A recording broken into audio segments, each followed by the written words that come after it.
Hello friends, কেমন আছো তোমরা? আশা করছি ভালো রয়েছো। আজ আমি একটা নতুন রেসিপি নিয়ে চলে এসেছি। এটা হচ্ছে মশালা লেগ পিস কারি। এটাতে আমি নিয়েছি বানাতে লেগ পিস নিয়েছি। আমি অন্য চিকেনও নিয়েছি, তোমরা পারলে অন্য পিসও নিতে পারো, বাট লেগ পিস নিলে না দেখতে ভালো লাগে বেশি।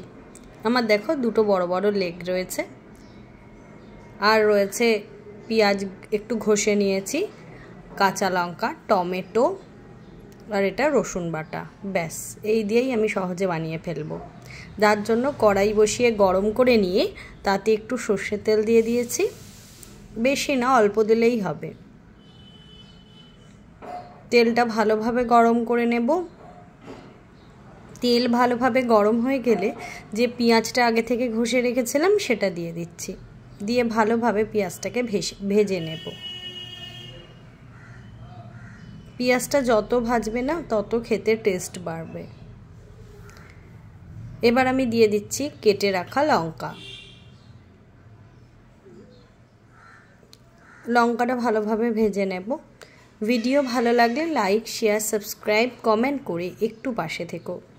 তোমরা যদি সাপোর্ট করো তবেই আমি জীবনে এগোতে পারবো। এরপর দিয়ে দিচ্ছি রসুন, দিয়ে ভালোভাবে পেঁয়াজটা ভাজবো। নতুন কোনো রেসিপি দেখতে চাইলে অবশ্যই কমেন্ট করো, যেভাবে তোমরা আমাকে ভালোবাসা দিচ্ছ আর একটু দাও। দিয়ে দিচ্ছি কেটে রাখা টমেটো। এটাতে চাইলে তোমরা টমেটো পেস্টও দিতে পারো। টমেটোটা ভালোভাবে ভেজে নেব। দিচ্ছি সামান্য পরিমাণ নুন। নুন দিয়ে আরেকবার পেঁয়াজটা ভালোভাবে ভেজে নিচ্ছি। এটা না একটু ধৈর্য ধরে জাস্ট ভাজতে হবে, আর কিছুই না। দেখো তেলটা খানিকটা ছাড়ছে।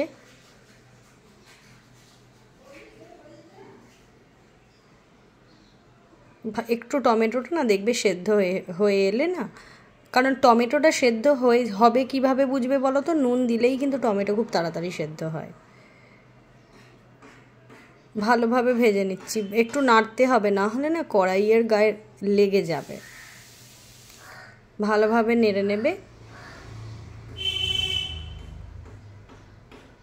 তারপর আমি দিয়ে দিচ্ছি আরেকটু নুন, কাশ্মীরি লঙ্কার গুঁড়ো একটু কালারের জন্য, আর দিচ্ছি হলুদ,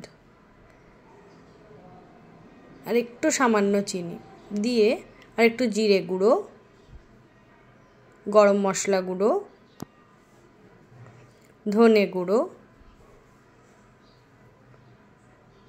দিয়ে আরেকবার পেঁয়াজটাকে নেড়ে নেব।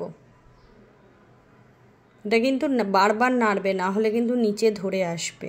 তারপর দিয়ে দিচ্ছি গার্লিক চিলি সস।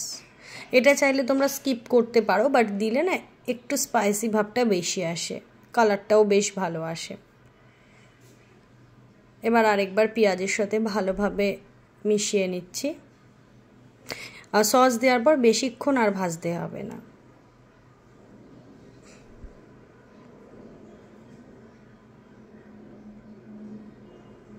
এবার সামান্য জল দিচ্ছি, কারণ কড়াইতে লেগে যাচ্ছে।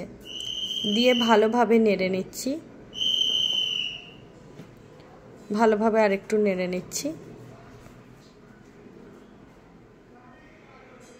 দেখো দেখতে কত সুন্দর লাগছে। এবার দিয়ে দিলাম পরিমাণ মতন জল, দিয়ে একটু গ্রেভিটাকে গাঢ় করে নিলাম, নিয়ে দিয়ে দিচ্ছি মাংসগুলো।